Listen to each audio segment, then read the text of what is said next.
Hi friends, मैं आकांक्षा शर्मा जी की with आकांक्षा में आपका स्वागत करती हूँ। महिला सुपरवाइज़र के लिए आज हम कुछ आंगनवाड़ी संबंधित फैक्ट पढ़ने वाले हैं, साथ में कुछ एक्स्ट्रा फैक्ट भी पढ़ेंगे।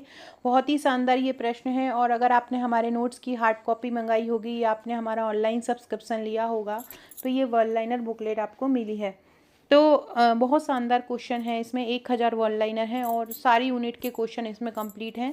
आपको पढ़ने से भी बहुत सारे क्वेश्चन ऐसे लगेंगे कि हाँ ये एग्ज़ाम में आना ही है। तो चलिए स्टार्ट करते हैं। आज का पहला क्वेश्चन है, जल्दी जल्दी करेंगे जिससे ज़्यादा से ज़्यादा क्वेश्चन हो जाए। पहला क्वेश्चन है कि किसने बुद्धि का त्रिविमीय सिद्धांत दिया। तो बुद्धि का जो त्रिविमीय सिद्धांत है वो गिलफोर्ड ने दिया।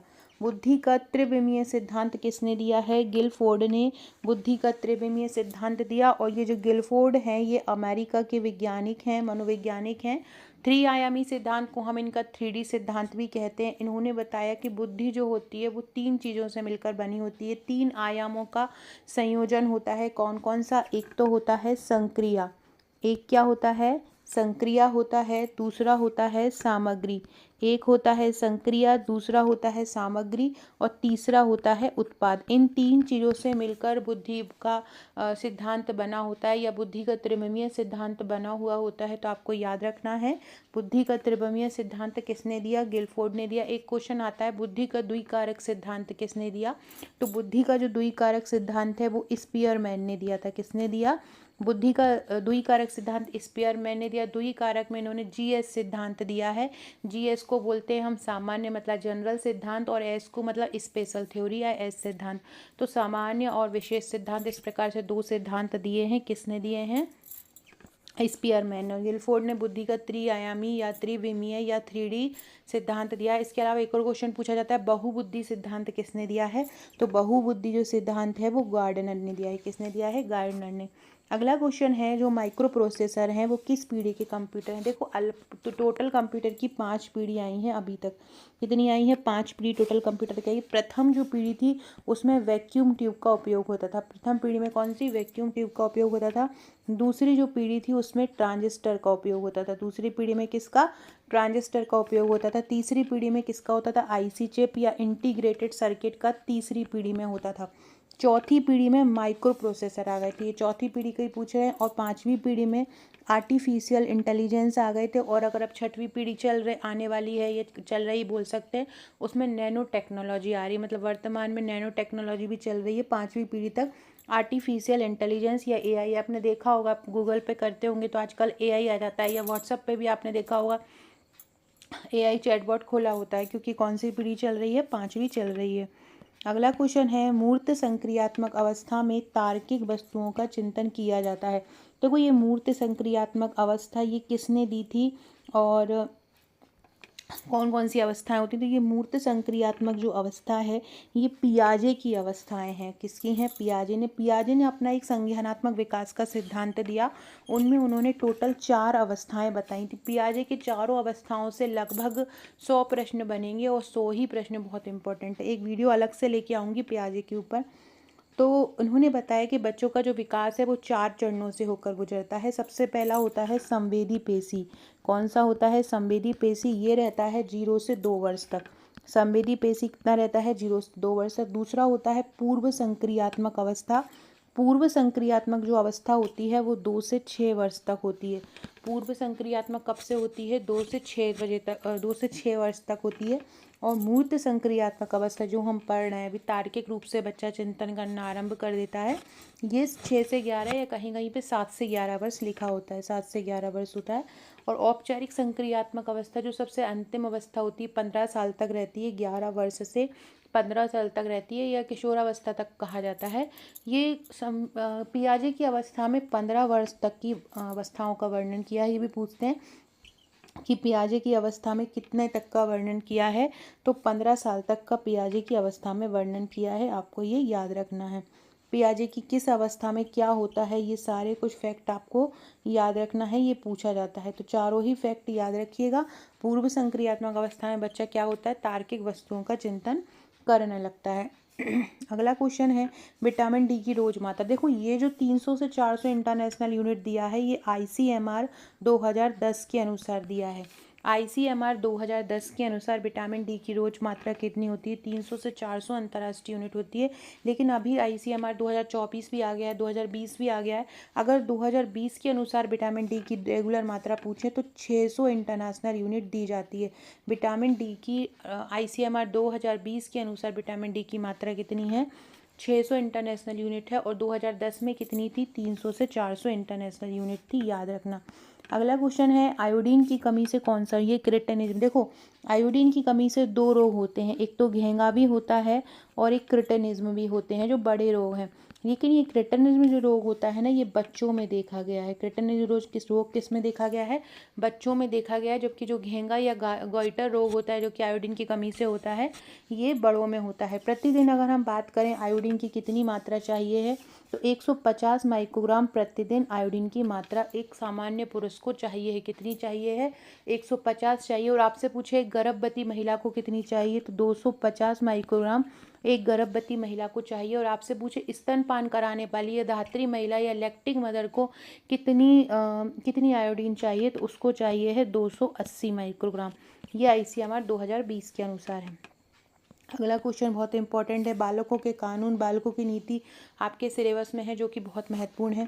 अनुच्छेद 11 कहता है, यदि आपको गैर कानूनी तरीके से बाहर ले जाया जाएगा तो सरकार विरोध करेगी। याद रखना, बच्चे की बात कर रहे हैं। ये अनुच्छेद 11 जो है नागरिकता संबंधित अनुच्छेद में आता है, जिसमें नागरिकता प्रावधान किया गया है।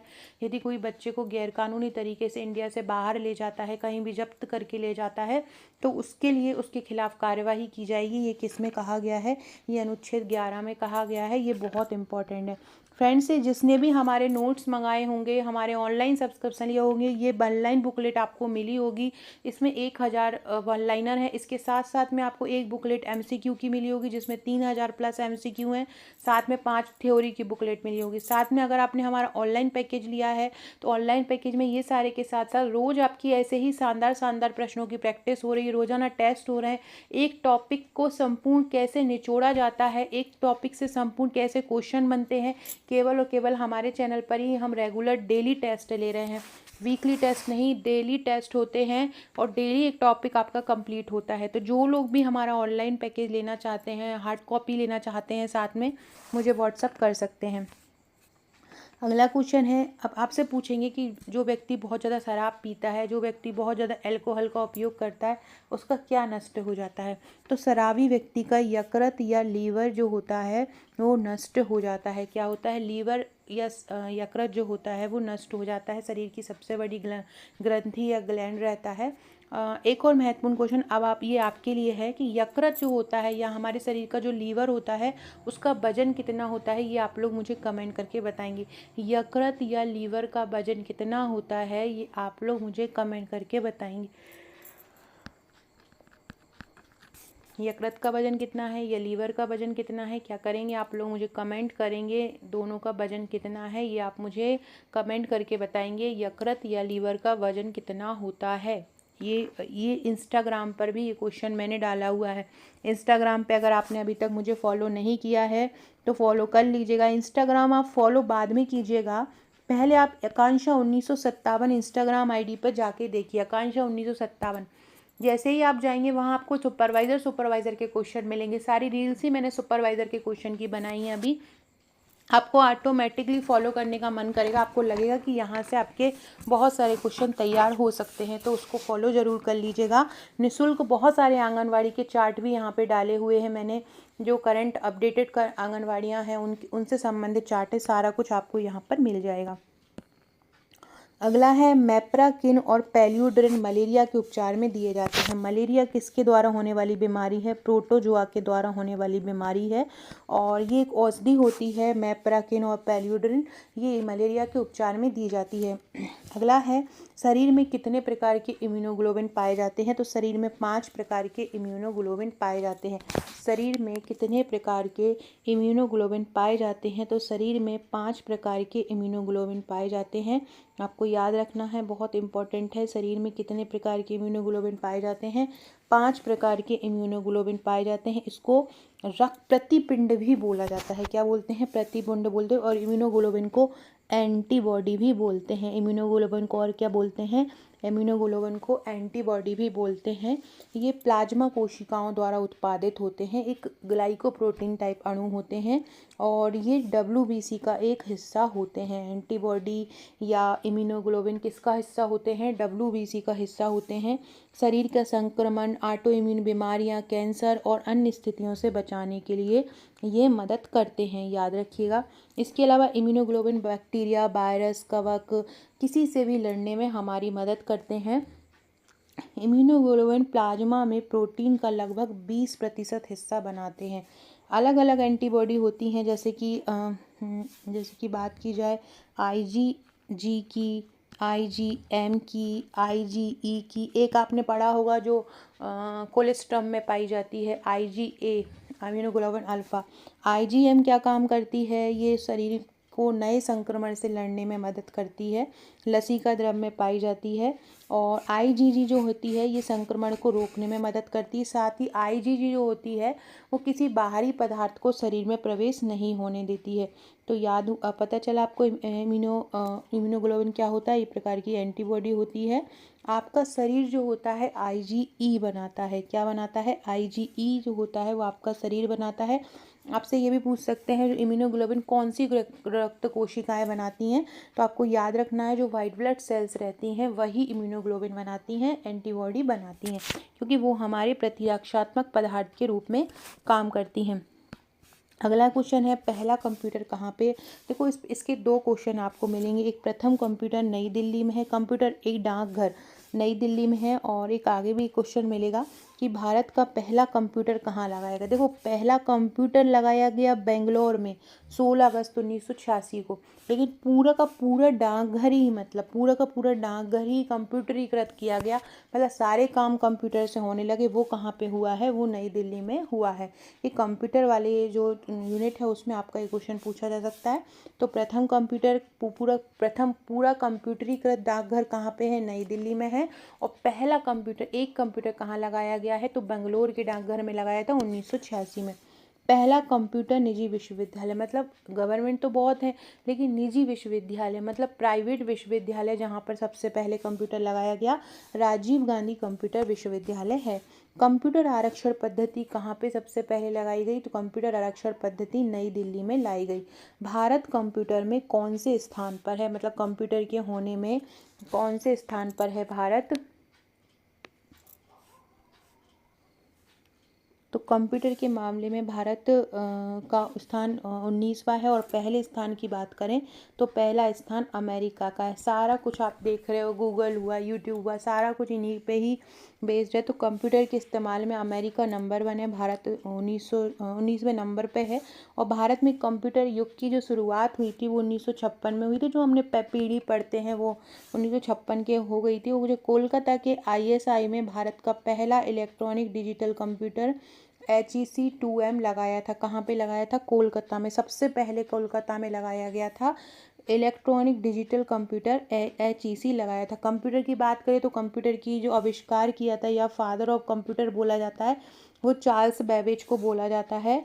और कंप्यूटर की पहली पीढ़ी में अभी जैसे मैंने ऊपर बताया था, पहली पीढ़ी में वैक्यूम ट्यूब का उपयोग हुआ था, और दूसरी पीढ़ी में किसका हुआ था? ट्रांजिस्टर का, और तीसरी में IC चिप का, और चौथे में माइक्रो प्रोसेसर का उपयोग हुआ था।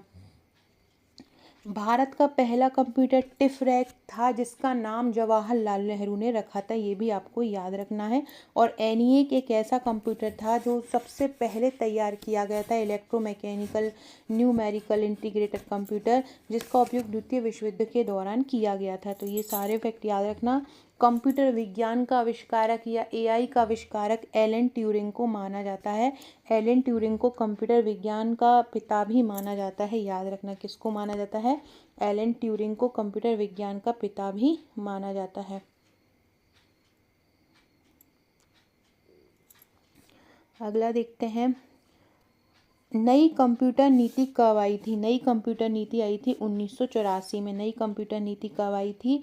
नई कंप्यूटर नीति 1984 में आई थी, याद रखना है, बहुत इंपॉर्टेंट है।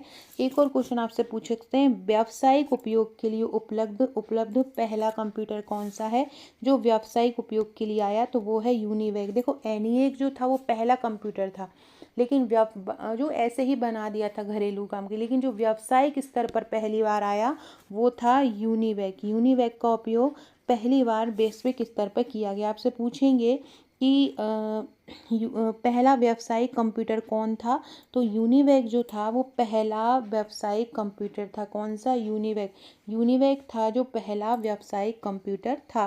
संयुक्त राज्य में इसको बनाया था और इसे जॉन मैचली और एकर्ट ने डिस्कवर किया था, जिसने एनिएक को भी डिस्कवर किया था, जो कि पहला कंप्यूटर था। तो ये याद रखना है। भारत में पहला कंप्यूटर कहाँ किस डाकघर में लगाया गया? 16 अगस्त 1986 को बंगलौर के डाकघर में लगाया गया। माइक्रो प्रोसेसर को किस नाम से बेचा जाता है? तो माइक्रो प्रोसेसर को पेंटियम के नाम से बेचा जाता है। किसके?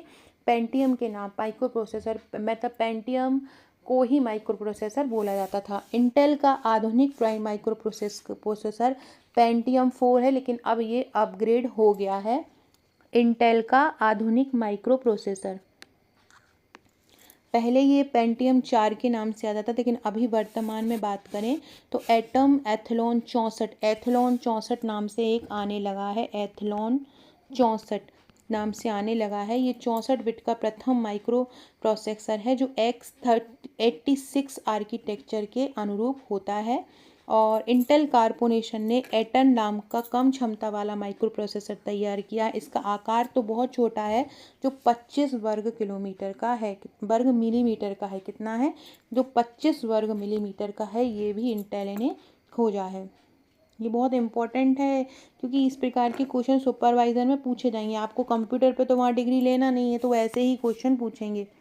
मध्य प्रदेश राज्य महिला आयोग के सदस्यों की संख्या कितनी होती है? तो मध्य प्रदेश राज्य महिला आयोग की स्थापना भी बात करते हैं, मध्य प्रदेश महिला आयोग। अगर आपने हमारी ए सीरीज़ देख रहे होगे, देखो मेरी सुपरवाइज़र की 4-5 सीरीज़ चल रही हैं निःशुल्क बिल्कुल। एक तो चल रही है ए सीरीज़ जिसमें मैं टॉपिक वाइज एमसीक्यू करा रही हूँ, थ्योरी करा रही हूँ। एक चल रहा है हमारा प्रैक्टिस सेट जिसमें लगभग 20 सेट हो चुके हैं और बहुत ही शानदार 20 के 20 सेट मतलब ऐसे हैं कि मैं बोलूँगी कि अगर आपने ये प्रैक्टिस सेट ही लगा लिए तो ही आपका काम मतलब बहुत अच्छा हो जाना है, आपकी तैयारी बहुत शानदार हो जानी है ना। तो ये सेट 20 हो गए। इसके अलावा एक हमारा चल रहा है 11,001 प्रश्नों का प्रश्न बैंक, जिसमें भी बहुत शानदार प्रश्न जिसमें मैं करवा रही हूँ। तो ये सभी आपको यूट्यूब पर मिल जाएंगे। साथ में आपको योजना वाला भी एक कोर्स मिल जाएगा जिसमें लगभग 7 या 8 पार्ट हो चुके हैं, जिसमें मैं योजना करा रही हूँ। तो आप लोगों ने अगर नहीं देखे हैं तो वो ज़रूर देख लीजिएगा। और बहुत इम्पॉर्टेंट है। सारे ही जितने भी कोर्स यूट्यूब पर चल रहे हैं सारे ही इम्पॉर्टेंट है। मध्य प्रदेश राज्य महिला आयोग से इसलिए याद आया क्योंकि मध्य प्रदेश राज्य महिला आयोग के करीब 40-50 एमसीक्यू मैंने मध्य प्रदेश महिला आयोग के ही करवा दिए हैं आपको, तो वहाँ से बाहर जाएगा ही नहीं। अगर आपने नहीं देखा है तो ए सीरीज़ में जाइएगा और उसको देखिएगा, या मैं कमेंट बॉक्स में उसको पिन कर दूँगी। तो मध्य प्रदेश राज्य महिला आयोग के वो सारे एमसीक्यू कर लीजिएगा क्योंकि यहाँ से प्रश्न आना ही आना है। मध्य प्रदेश राज्य महिला आयोग की जो स्थापना है वो 23 मार्च 1998 को हुई थी। महिला आयोग अधिनियम 1995 की धारा 3 के तहत इसकी स्थापना हुई थी। इसमें सदस्यों की संख्या 5 होती है और स्थापना याद रखना 23 मार्च 1998 को हुई थी। कब हुई थी? 23 मार्च 1998 में हुई थी। महिलाओं के विरुद्ध अपराधों के मामले से निपटने के लिए इसकी स्थापना हुई थी और ये महिला संरक्षण के लिए काम करती है। दीवानी अदालत की तरह एक वैधानिक निकाय होता है। कमेंट करके बताइएगा मध्य प्रदेश महिला आयोग की अध्यक्ष कौन है। अभी हाल ही में राष्ट्रीय जो महिला आयोग है उसकी अध्यक्ष तो आपने देखी, अभी विजया बनी है और उन्होंने अभी स्थान लिया है, अभी कुछ ही दिन पहले, शायद 1 वीक ही हुआ होगा। तो वो राष्ट्रीय महिला आयोग की अध्यक्ष बनी। राष्ट्रीय महिला जो आयोग था वो 1995 में बना था और जो मध्य प्रदेश महिला आयोग है वो कौन बना है? वो 1998 में बना था। अभी 22 अक्टूबर को बनी है। वो उनका नाम विजया रहाटकर है जो राष्ट्रीय महिला आयोग की अध्यक्ष बनी है। क्या नाम है उनका? उनका नाम विजया रहाटकर है जो राष्ट्रीय महिला आयोग की अध्यक्ष बनी है, याद रखिएगा। और ये महिला आयोग जो होता है महिलाओं के आगे बढ़ने पर लेके महिलाओं को हिंसा को रोकता है और महिलाओं के आगे बढ़ने को बढ़ावा देता है। सदस्य कितने होते हैं इसमें? 5 होते हैं। मध्य प्रदेश की कौन है ये आप मुझे बताएंगे। अगला क्वेश्चन है, धात्री माँ योजना में अनाथ बालकों को सुविधा दी जाती है। आपसे पूछेंगे धात्री माँ में जो योजना है उसमें किस प्रकार के बच्चों को सहायता दी जाती है, तो उसमें अनाथ बालकों को सहायता या सुविधा प्रदान की जाती है। धात्री माँ योजना में किनको सुविधा दी जाती है? अनाथ बालकों को। मध्य प्रदेश में महिला एवं बाल विकास संचालनालय का गठन कब हुआ था? तो मध्य प्रदेश में महिला एवं बाल विकास संचालनालय का गठन हुआ था 15 अगस्त 1986 को। महिला एवं बाल विकास संचालनालय का गठन मध्य प्रदेश में कब हुआ था? 15 अगस्त 1986 को हुआ था। कब हुआ था? 15 अगस्त 1986 को। ग्रामीण क्षेत्रों में 1000 जनसंख्या पर एक आंगनवाड़ी केंद्र होता है। ग्रामीण क्षेत्रों में कितनी जनसंख्या पर एक आंगनवाड़ी केंद्र होता है? तो 1000 जनसंख्या पे होता है, बट वैसे अलग अलग क्राइटेरिया दिया हुआ है, जैसे कि 400 से 800 की जनसंख्या पर एक आंगनवाड़ी केंद्र होता है ग्रामीण और शहरी क्षेत्र में, है ना। और आदिवासी क्षेत्रों में क्या होता है? 300 से 800 की जनसंख्या पर होता है आंगनवाड़ी। वही बात करें अगर हम मिनी आंगनवाड़ी केंद्र पर, तो 150 से 400 की जनसंख्या पर एक आंगनवाड़ी केंद्र होता है और 150 से 300 की जनसंख्या पर मिनी आंगनवाड़ी केंद्र होता है आदिवासी क्षेत्रों में। किशोरी शक्ति योजना मध्य प्रदेश की 336 बाल विकास परियोजना से संबंधित है, जो कि पोषण से संबंधित है किशोरी शक्ति योजना। और ये किससे संबंधित है? मध्य प्रदेश की 336 बाल विकास परियोजना इसी के इर्द गिर्द घूमती रहती हैं। आंगनवाड़ी में खिलौनों को खरीदने के लिए हर साल आंगनवाड़ी में कितने रुपए देने का प्रावधान है? तो आंगनवाड़ी में खिलौनों को खरीदने के लिए हर साल 500 रुपये का प्रावधान है।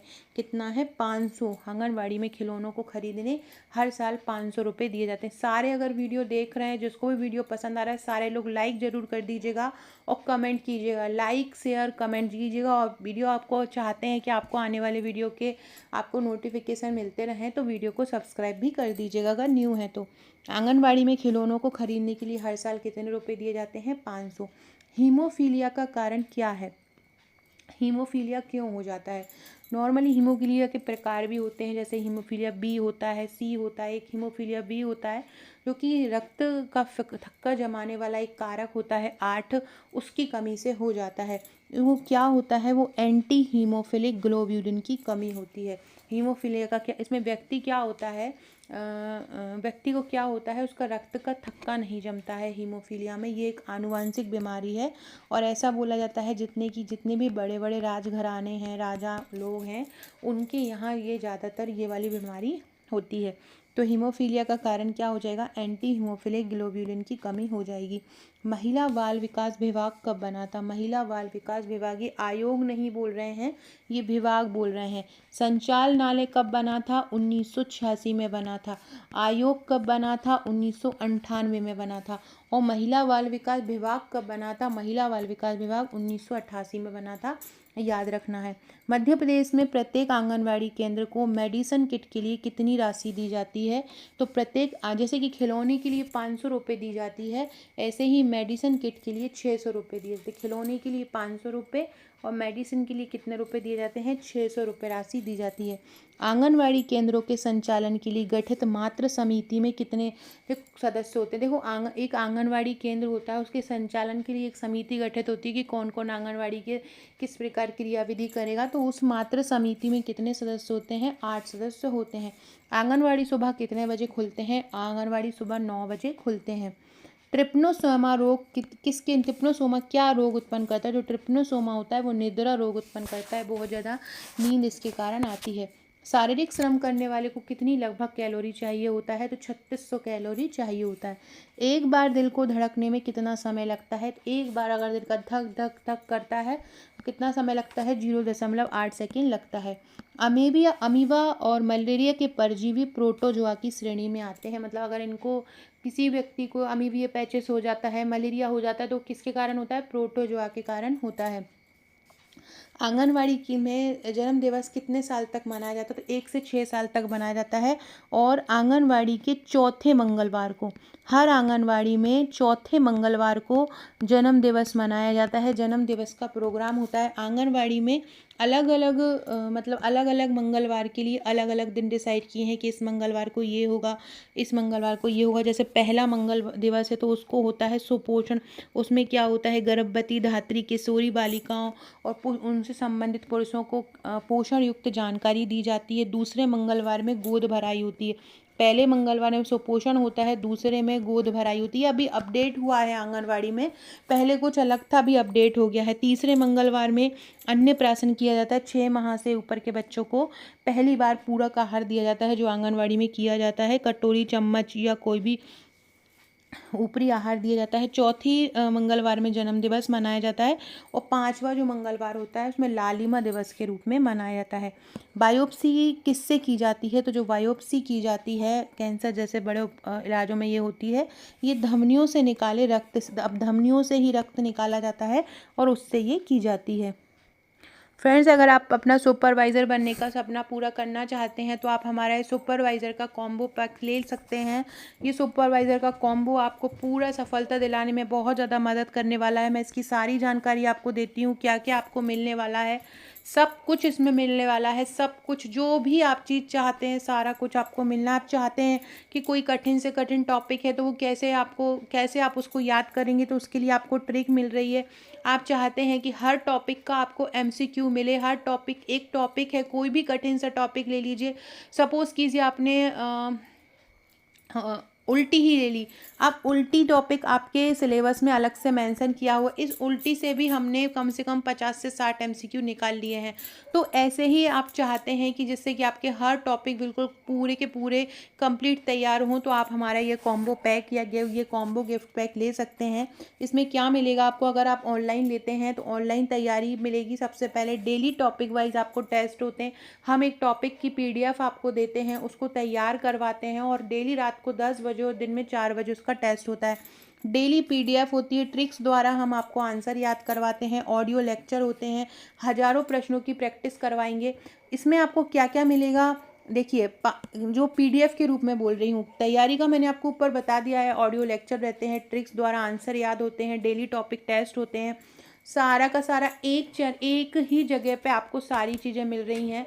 अगर आपको एक एक टॉपिक का पता चल जाए कि एक टॉपिक से संपूर्ण कितने MCQ बन सकते हैं, कि एक अभी हमने कल से पहले हमारा जो ग्रुप है ऑनलाइन वाला, उसमें हम करीब 10 से 12 दिन से किशोर न्याय अधिनियम पढ़ा था। आपने कहीं भी पढ़ा होगा तो किशोर न्याय अधिनियम आपका 1 या 2 दिन में कंप्लीट कर लिया होगा, या कहीं एक भी दिन में हो गया होगा।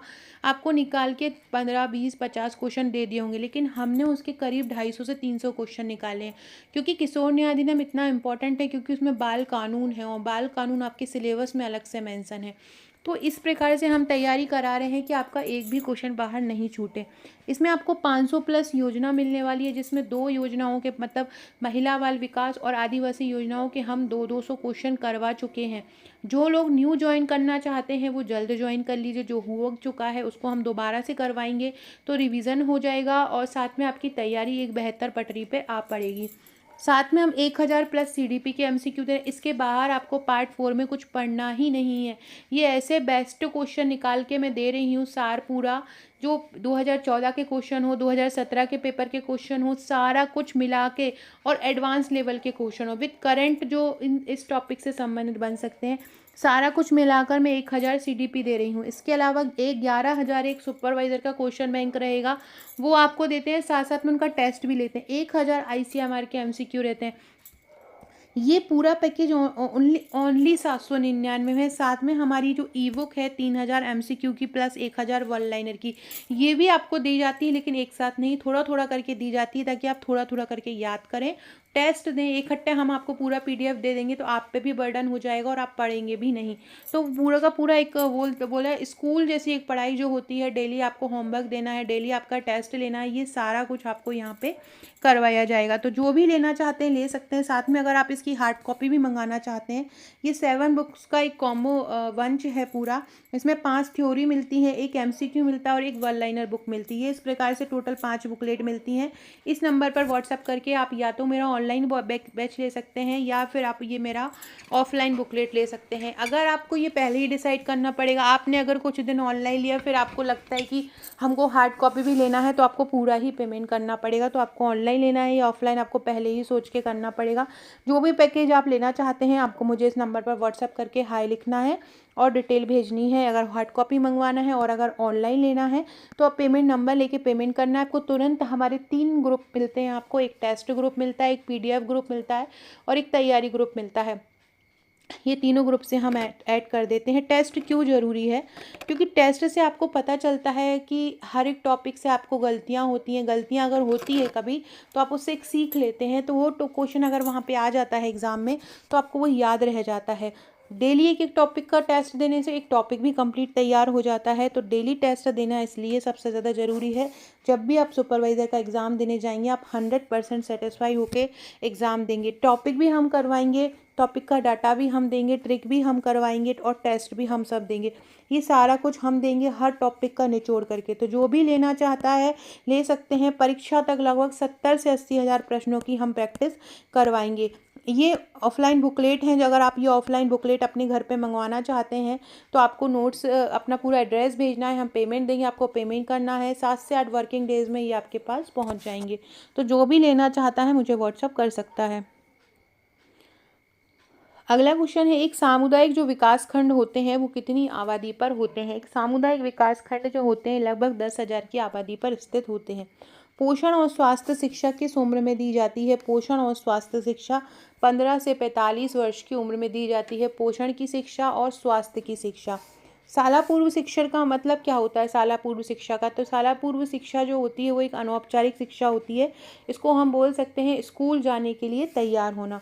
गर्भवती महिला का वजन प्रेगनेंसी के दौरान कितना बढ़ता है? तो 8 से 13 किलो वजन बढ़ता है। ICMR 2024 के अनुसार अगर पूछे तो उन्होंने साफ साफ लिखा है 10 किलो वजन बढ़ता है। ICMR 2024 में क्या बोला है कि 10 किलो वजन बढ़ता है।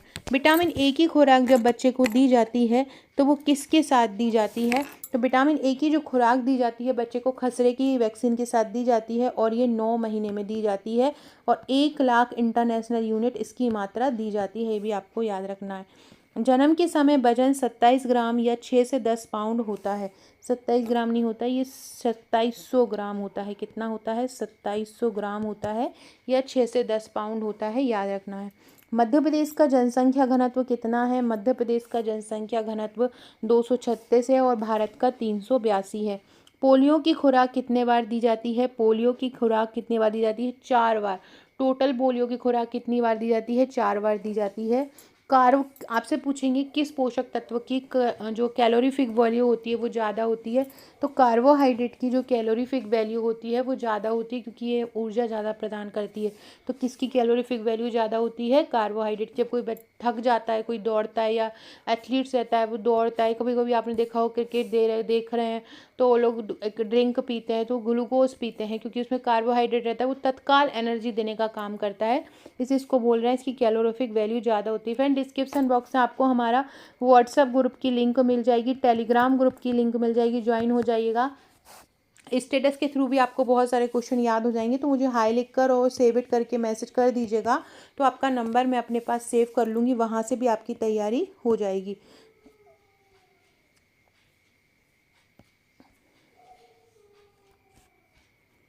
अगला क्वेश्चन है, पपीता जो होता है, पपीता पपाया, उसमें कौन सा विटामिन पाया जाता है? तो विटामिन ए पाया जाता है। विटामिन ए को रेटिनॉल भी कहा जाता है।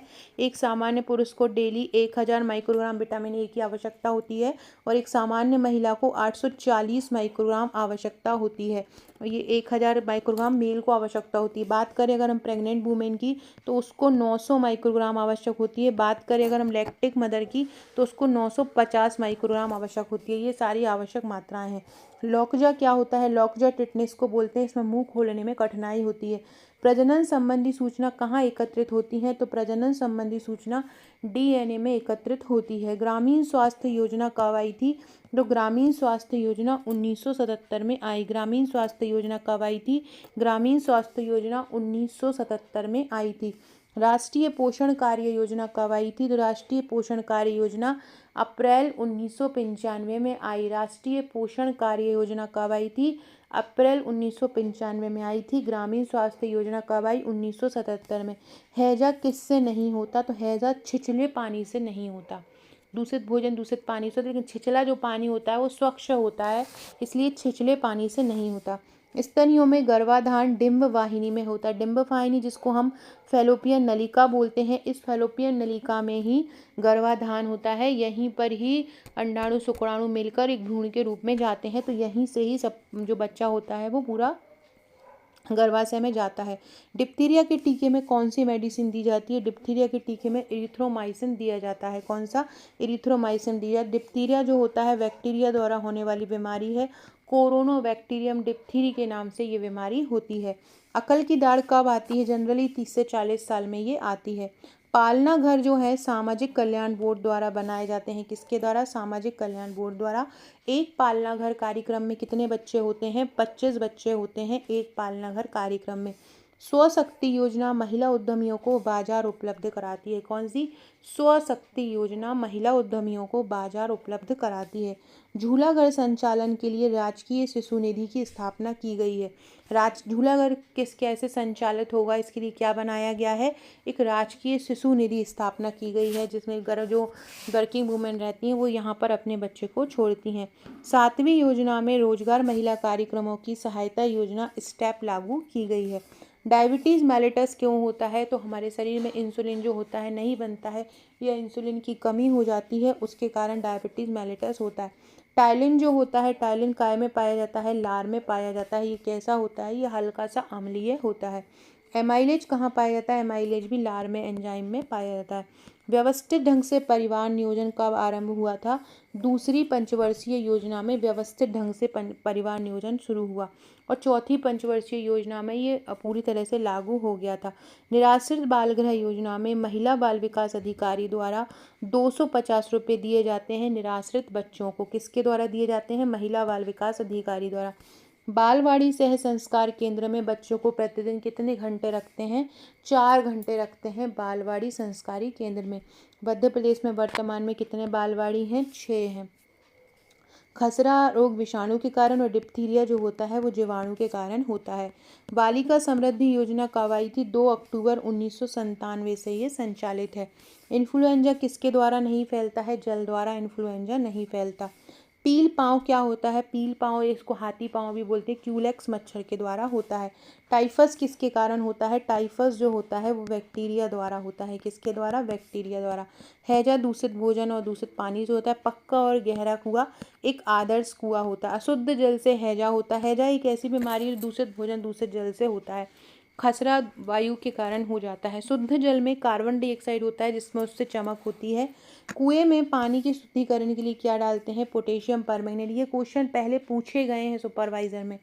तपेदिक वायु जीवाणु द्वारा फैलता है। राष्ट्रीय संक्रामक रोग का क्षेत्रीय कार्यालय कहाँ है? राष्ट्रीय संक्रामक रोग का क्षेत्रीय कार्यालय ग्वालियर में है। नाइट्रोजन ऑक्सीजन की क्रियाशीलता को कम करती है। श्वसन क्रिया में रक्त का शुद्धिकरण कौन करता है? ऑक्सीजन करता है। मनुष्य 1 मिनट में कितना बार सांस लेता है? 12 से 18 बार सांस मनुष्य एक बार में लेता है। सो फ्रेंड्स, ये थे हमारे आज के क्वेश्चन। आशा है आपको पसंद आए होंगे। वीडियो अच्छी लगे तो लाइक शेयर सब्सक्राइब जरूर कीजिएगा, शेयर कीजिएगा। Okay friends, thank you.